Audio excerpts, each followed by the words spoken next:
Welcome to TDS studios. Hi friends, எல்லாம் number 1 இருப்பீங்கன்னு நினைக்கிறேன். இன்றைக்கி மார்ச் 31 இயர் எண்டிங்.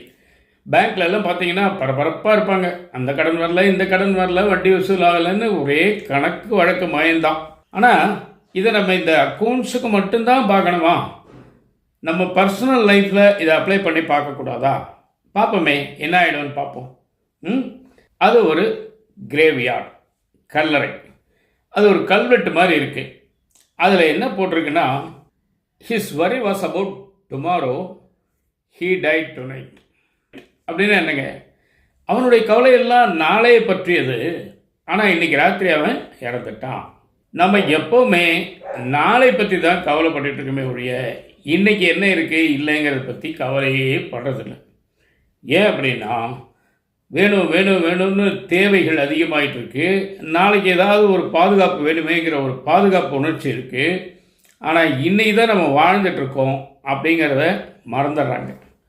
அடுத்த நிமிஷம் வேண்டாங்க, அது பேராசையாக தெரியுது. அடுத்த நொடி நம்ம கையில் இருக்கா சொல்லுங்கள்.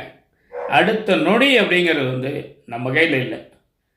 அதனால் நாம் வாழக்கூடிய காலம் எவ்வளோ வேணால் இருக்கட்டும், அந்தந்த நாள், அந்தந்த நிமிடம், அந்தந்த வினாடிகள் நம்ம வாழ பழகிக்கணும். மரணத்தை நம்ம வரவேற்க வேண்டாம், விரும்ப வேண்டாம், ஒன்றும் வேண்டாம். வரும்போது வரட்டும். அது வரைக்கும் நாம இருப்போம். நாளை பற்றிய கவலையை கொஞ்சம் ஒதுக்கி வச்சுட்டு இன்றைக்கி வாழ்கிற வழியை பாருங்கள். ஒன்று, இதுக்கு நண்பர் கவிதாசனை நான் துணைக்கு அழைச்சிக்கிறேன். அவர் சொன்னது எப்போவோ சொன்னது இன்னும் மனசு விட்டு போக மாட்டேங்குது. நேற்று என்பது உடைந்த பானை, நாளை என்பது மதில் மேல் பூனை, இன்று என்பது கையில் உள்ள வீணை அப்படிங்கிறார்.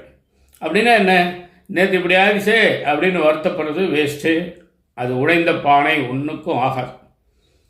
நாளை என்ன ஆகுமோ அப்படிங்கிறதும் அப்படித்தான். மதில் மேல் பூனை, அது எந்த பக்கம் குதிக்கும்னு யாருக்கும் தெரியாது. இன்று என்பது கையில் உள்ள வீணை அப்படிங்கிறார். அந்த வீணையை நமக்கு தெரிஞ்ச மாதிரி மீட்டிட்டு போவோமே. சுருதி சேருதோ சேரலையோ, ராகம் சரியாக இருக்கோ இல்லையோ, தாளம் போயிட்டு போகுது. நமக்கு தெரிஞ்ச மாதிரி வாசித்து போவோம். நம்ம வாழ்க்கையை நம்ம தானுங்க வாழணும். அதனால் நாளை என்பதை மறந்து விடுங்கள், நேற்று என்பதை மறந்து விடுங்கள், இன்று வாழ பழகுங்கள். அதுதான் சொல்கிறான், his worry was about tomorrow, he died tonight. இதுதான் நிதர்சனம். இப்போ பாருங்கள், ஒரு காட்சியை பாருங்கள். இது ஒரு மில் மாதிரி உங்களுக்கு தெரியுதா? சொல்லுங்கள். ஏதோ ஒரு ஆலை, அதில் ஏதோ ஒரு பொருள் தயாரிக்கிறாங்க. அதில் நெருப்பு சம்பந்தப்பட்ட விஷயம் இருக்கிறதுனால அது புகையாக போகுது அப்படின்னு நம்ம நினைக்கலாம். அதெல்லாம் கிடையாது. அப்போ இது என்னங்க? இதுதான் நவீன தகன மேடை, எலக்ட்ரிக்கல் கிரிமேஷன், மின்மயானம். அந்த மின்மயானத்தில் ஒரு உடல் எரிந்து கொண்டிருக்கும் பொழுது அந்த புகைப்போக்கி வழியாக இந்த கரும்புகை சென்று கொண்டிருக்கு. நல்லா தெரிஞ்சுக்கங்க, உயிரோடு இருக்க வரைக்கும் தான் ஏழை, பணக்காரன், படித்தவன், முட்டாள், உயர் ஜாதி, கீழ் ஜாதி, கருப்பாக இருப்பவன், சிவப்பாக இருப்பவன், என்னென்னமோ வித்தியாசங்கள் உங்களுக்கு தெரியாத ஒன்றும் இல்லை. எல்லாம் வச்சுக்கோங்க. ஆனால் இந்த வகையில் யாராக இருந்தாலும் அந்த மரணத்தை தழுவிய பிறகு அந்த கரும்புகை போகுது பார்த்தீங்களா?